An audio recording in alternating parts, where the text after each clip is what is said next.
We already went to the moon with Saturn V. Why do we need a massive new rocket and a gas station in space?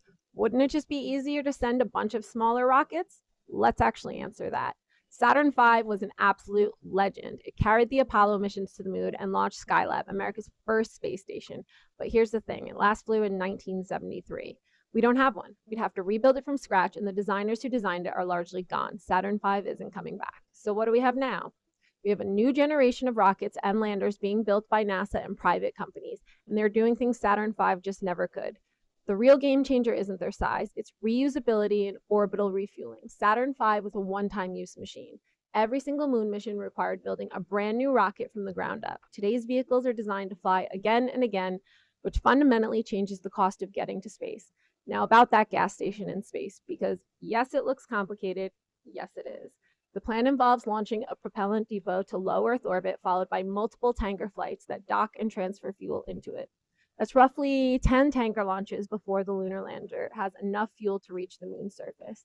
Then the crew travels separately in NASA's Orion capsule, which docks with the lunar lander in lunar orbit before two astronauts transfer over for the descent.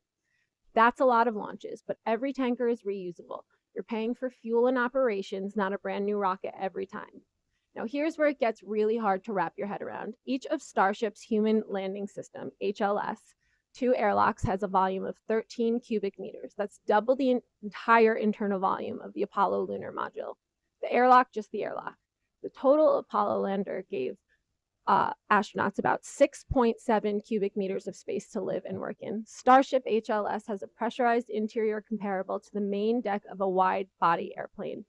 We're not just going back to the moon, we're going back in a completely different league. And SpaceX isn't the only one working on this. Blue Origin is developing their Blue Moon Mk2 lander, also designed to dock with Orion in lunar orbit and carry crew to the surface. Different company, different architecture, same destination.